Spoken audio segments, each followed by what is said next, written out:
Himanshu, I just had the greatest time getting out of the airport and basically getting a tour of you. And not only because you showed me interesting things, but you should tell me interesting stories. So let me ask you, what is your background and why do you know so many stories about the financial, the economics, the political, and all those stuff? Well, I came to Delhi in 2008 and kind of fell in love with the city because the kind of stories, history, heritage, amazing things you have in the city. So in 2008, I came to Delhi University to study finance and corporate law, and that was also amazing. And Delhi kind of quickly caught me in its, web of all the beautiful stories, monuments, whatever you have so much around over here. And slowly it became more and more into me that I realized that I love all these things so much and that I want to share it with everyone. Yeah. So slowly And then you took bikes as a then- vehicle to deliver stories. So Exactly. how did that come about? I mean, I love bikes since childhood. I think at the level of soul, I'm kind of a Dutchman maybe. Yeah. that I And love. you basically biked also 500 kilometers to Delhi, right? At one point. And not just 500 kilometers. So once upon a time when I was working in South India in a small and beautiful city of Mysore, I cycled all the way from Mysore to Delhi, which is 3,300 kilometers. Oh, sorry, 3,300 kilometers. Okay, so you have a very interesting story. You know Yeah. everything about finance, you know everything about economy, you know everything about political stuff, and then you deliver it on a bike. Okay, so where are we here in this park, and where does that fit in Delhi? Because I mean, if you look here behind them, I mean, you see this beautiful the old buildings, and where are we now? Well, we are kind of, if you look at the map, we are a bit south of New Delhi. We are not really central, but because Delhi is such a big city, it is almost the central space of the city. Yeah. And right now we are at a lake which was constructed in 1300. 1300, To okay. provide the drinking water to another city which was constructed by another king way back at that point of time. Uh-huh. So this was a source of drinking water and water conservation for the people Yeah. of another city. And what is this building? So what is this building? Where is it? What's the story? Well, India is kind of a place where education is a really important thing since prehistoric times. So right now the places where we are standing right now is a school or a madrasa where students used to come from all over the known world at that point of time. And this place used to host students not just for the study of the Islamic studies, but also mathematics and science and chemistry, astrology. What year are we talking? So we are talking somewhere around again mid 1300 and late 1300. Yeah. When this place was one of the This most was a flourishing. school. Yes. This was a school. And what are these? What are the I room mean, there? That's really interesting. The small rooms which you see over there are actually the dorms where the students used to come and stay. And they are quite interesting dorms because the width of the dorm is like 4 or 5 feet by 10 feet. Yeah. So they're really narrow dorm. One kid can maybe stay in one room, and if the kids are too small, maybe 2 kids. But this whole place was one of the flourishing seats of education in North India at that point of time when people don't really imagine education. In the Yeah. rest of So the this world. was the old education department. Now, India was in 1600 at high point. It was 25% of the gross national product, right? Yeah. 25%. Exactly. And it was huge. And what were the main things? You were traders. What did you do?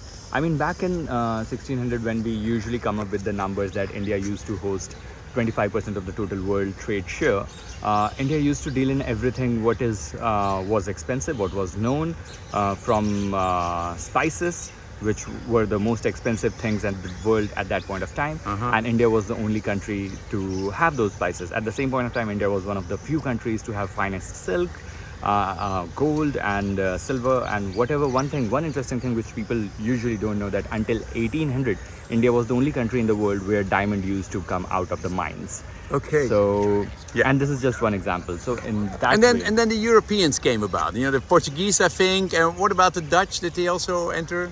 obviously the first people to come to India were Portuguese, and then the Dutch came because one of the Dutch guy used to work under the Portuguese and he secretly used to copy the map, and it took him 4 years to copy the sea map to come to India. And the moment he did it, he went back to Netherlands and he gave the map, and then that's how the Dutch came.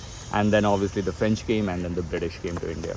Yeah, and the British really reorganized India, right? They really because you had a lot of trade and you had a lot of industry. And what did the British do? I think there is an example that sometimes when you enter the market, when market is mature, you can grow more. So I think that's what happened with the British. The French and the Dutch and the Portuguese did all the experiment, created the market, understood how it works, and the British came in the ready-to-use market. Yeah. And that's why they were a bit more successful colonizer of this land than the rest of the European colonies. And yes, they kind of did a lot in India, from extracting all the resources to closing down the industries. And then obviously some advantages like connecting the railways and roads, obviously for their own benefit to transport the goods. So they used to take all the raw material from here to England. Yeah. They kind of killed There was the industry, and Exactly. and every village, you say, had their own industry, their own specialty, and they Exactly. basically killed that industry so that they could basically make it in England and sell it in India. Exactly. So things like, for example, India used to create such beautiful style of silk and cotton, and every region and every village used to have its own style of manufacturing. And the small scale industry, what we nowadays celebrate so much, oh, industry should be small scale. India was already doing that back then. Yeah. And so all these small scale industries, all these entrepreneurs were kind of killed, taxed, and suppressed, so that the industries in Britain can produce more, and Yeah. and whatever was produced was sold back to the colonies. Yeah, the English were fantastic, very, very, very, very specialized, good colonists. Okay, before we talk about the new economy and India now, let's talk about India here, about New Delhi and New Delhi. You were saying how it was grown. I mean, it was started as old Delhi, and then which you gave me the tour of, and then New Delhi, and then how did it grow from there? I mean, one thing we always say that anyways, Delhi is made out of 8 different cities. And so it's not just one kind of city. So it is 8 different cities, more than 200 different villages. And that's what everything makes Delhi what Delhi it is right now. It's so 200 villages. Yes, these 200 villages kind And they of... were slowly incorporated. I mean, Delhi grew in circles, became bigger and bigger. Exactly. Yeah. And it became bigger and bigger, and now what we see Delhi is something, a huge expansion and Yeah.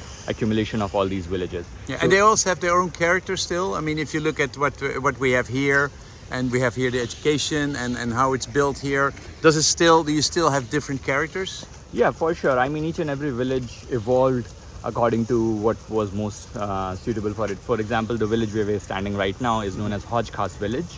And this village became the hotspot for all the artists like painters and artists and designers who started coming over here in 1990s, because the rental over here was dirt cheap, because it was still a village. Yeah. And the one who cannot afford a massive shop in the supermarkets of Delhi back in 90s, they started moving to these villages. So each and every village kind of developed in its own style and way, also kind of giving a cheaper way of living to the people who cannot really afford the expensive housing projects in the rest of the part of the city, and yet giving them a peaceful and calm vibe of the city. Yeah. So now we are at 2026. India is growing 6% a year. There's lots of growth. I mean, we all know you of the digital service industry, but also I see a lot of manufacturing, a lot of startups which, for example, make robotics and make software and make complete products. So how is the economy developing? I mean, if you really look at the Indian brains, the young people, they are some of the most intelligent people on the planet, They are the one who are kind of literally leading the Silicon Valley in US. It's just that when the opportunities started slowly coming in India on their own land, the young people, they started doing their own experiments over here. They started producing, innovating over here. And slowly the ecosystem is becoming as such that they can do more and more. So as you said, from robotics to manufacturing to sustainable products to different style of work. Yeah, medicine. They're really Exactly. big in really They big are in medicine. massive in medicine. Yeah. So it's not just one single industry, but a lot of different industry. Even industries like aeroscience is becoming super massive in India. Yeah. And the young people are taking initiative and launching into manufacturing, getting back into product, getting back into small things of, for example, sustainable product, where you reuse the material. Like and then use it for I something think else. recycling everywhere. I saw people are recycling. I Exactly, mean, it's so- just like in Old Delhi, but also where I'm now going to the area which are challenges. I mean, everybody's recycling, Exactly. recycling. So yeah. what is this new trend in the West of recycling that's inherent in Indians? Yes, at the same point of time, it is a bit dirty, and it will still take some time for India to become one of the cleanest nations. But the recycling, reusability is not a new thing in India. We are doing it for decades. Like while growing up, I never imagined or I don't remember buying a new shoes quickly if the old one is going bad, because there was a shoesmith outside my neighborhood which will just repair it for nothing. Yeah, So yeah, why to that's buy the new? service industry again. Exactly. Hey, now if you do a tour on Delhi, I mean, I can imagine you can make 1,000 different tours which basically specialize on different things. You can do economy, political, you can do the service, you can do recycling. What are all the options? In terms of services? Now, in terms of if I want a tour, I mean, Okay. I come here and I want to get to know India, okay? And Yeah. then, of course, what do people do? These visitors, they get an airport, they go to a hotel, they basically maybe take a taxi, and they take a tuk-tuk. Maybe Yeah. that's the most exciting thing they ever do. And then they see nothing of India. It looks like every other country. Yeah. What kind of tours what kind of views can you offer groups which come here? I mean, anyways, our tours are a bit unconventional because we just don't show the beautiful part and try to hide what is non-convenient. Our tours are anyways designed in a way where you really see the real India, where you see the contrast, where you see the reality. So you see the shining and the modern and the Exactly. developing part, and you can also see what India basically has grown out Yes. of and what is Yeah, so we also go and see places like Old Delhi, and we see it in its most raw form. We just don't see one touristic lane of Old Delhi where most of the tourists go and come back. We also go into the back lanes, we also go into the homes, we also go into the interesting markets and see the what real India markets. is. Tell me about the markets you visit, because you say we still have a very huge international spice market. For big volumes. Exactly, because India is still one of the biggest producer of some of the spices which you only get over here. For example, black pepper or cardamom, or even some other spices what we are producing in India. Yeah. So obviously the traders who sit in India, they kind of still more or less control the prices, the supply chain, how much something should reach somewhere. Yeah. So in that way, it is one of the biggest markets. Yeah, and still. you take us there, and then you go back doors. You Yeah. basically go for all kinds of different offices, and you explain how it works and what the prices are, and how people get who gets paid for what. And I find that really interesting. You show how the back office of India and how New Delhi works. What kind of industries, except for these spices, which everything started with Colonial? What other businesses are there and markets are there which you can show? I mean, we obviously go and see the spice market. We pass by the hardware market. We see the market around the wedding cards because wedding is one of the biggest industries in India. Textile. Yeah. Textile, we see too much on the street. Yeah. We also see a lot of, I don't know if I said it, flowers. The flowers. The flower. because No, you didn't say that. Yeah, the flowers it's a was big really market as well. And apart from that, then we also go and see some markets where people, the artisans and the handicraft people, they come from all over the world, India, and then they sell their products over there. So yeah, we go and see some interesting markets which are less touristic or sometimes not touristic at all. Yeah. So it is really interesting to Now, have a look at it. said I don't want to see any Taj Mahal. I don't want to see anything cultural. But I mean, so I basically got to see all the political stuff, the economic stuff, the business stuff, and I really enjoyed it. So if a company wants to work with you to send a delegation or to make a group for themselves or for their customers, can they work with you on what they want to show and how much time and how it works, and you organize it? Yeah, obviously we do, I mean, kind of a lot of bespoke trips, bespoke experiences where we design a day or 2 day or a half day according to what they are looking for, according to what their intention and interest is. And that makes all the difference in the way people and their group experience the city. I mean, we have hosted business delegations from US, we have hosted the hockey team from Netherlands, we have hosted the CEO of Netflix, and everyone. Hey, and our Prime Minister, who is basically Exactly. known to go on his bike to work. You also, Mark Exactly. Rutte, who's now the head of NATO. He is basically, he also went on your bike ride. Exactly. So, I mean, we have hosted all these people And the on CEO of Netflix, did he also come? He was on the bike in Old Delhi, Reed Hastings, Yeah. and it was a really interesting way to show him the city. And it was his first time in India, Yeah. and it was his first half day in India. So the first thing he literally did to be on a bike tour, Yeah. and experience India in a completely different manner. Yeah, so you have a huge amount of VIPs and you know, of professors and of politicians and of CEOs who came here, and you have also a whole bunch of other people. So you have standard rides which people can just go to, and I think the Old Delhi, where you see from 6:30 to 10:30, you see Delhi waking up and seeing how people starting to prepare for the markets and for the business and for the breakfast and for. That was wonderful to wake up with Old Delhi. That and we had a breakfast including and a tea. It was wonderful to see it that way. But you can make it customized for your group and show them, and you will make sure that everything happens safely, and you have all kinds of people traveling with you. That you show that the craziness of the Delhi traffic, that everything is happening safe. Yeah. I mean, we obviously design and customize according to people. Sometimes we start a tour a couple of minutes or 30 minutes or an hour late because they can start like that. Sometimes we finish it a bit early. We have hosted kids as young as 5-year-old riding their own cycle, and we have hosted people as old as 85 riding their own cycle in Delhi. So we obviously do the traffic areas and Old Delhi, which is exactly and completely safe in the morning. Yeah. We also do beautiful areas and the most expensive neighborhoods of Delhi in South Delhi on cycle. So there are different experiences what people can experience on these tours, and the way they can experience the city.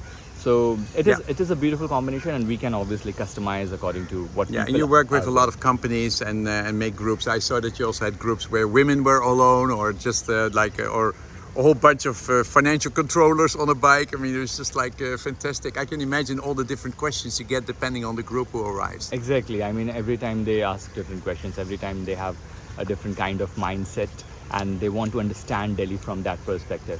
So it is always amazing to host this diversity on these tours, and that's, I think, a beautiful part of doing something like this, where we get to meet interesting people from all over different part of the world, different part of the industry, and contributing to the world in a different way.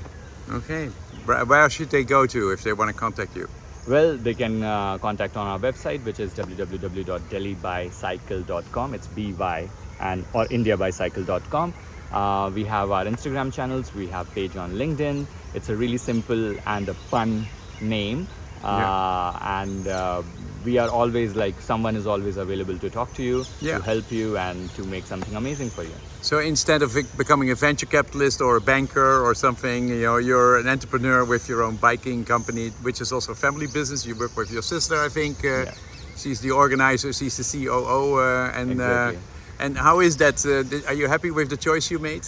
I think I'm really happy with the choice I made, because I'm someone who cannot do the same thing at the same point of time for the rest 40, 50, 60 years of my life. And I realized this quite early in my life, before the golden handcuffs kind of took my hand, which was a really interesting decision. And I'm really happy the way I can share the stories of India. I can myself learn so much about India, and I can share this with other people who are coming from across the world, not just in terms of as a traveler or tourist, but also sometimes people come to shoot in India, or sometimes people come to invest in India and they want to spend a week with me, or they want to spend 10 days with me to understand India better. So it's not just being a normal tour guide, it is also about being someone who can really introduce other people to the real India. And I think that is the best and biggest, most beautiful part of the story. Okay, so I can recommend them very much. The stories he tells are wonderful. I got so much impression, so much stories about India. Thanks so much, and about Delhi. Thanks so much.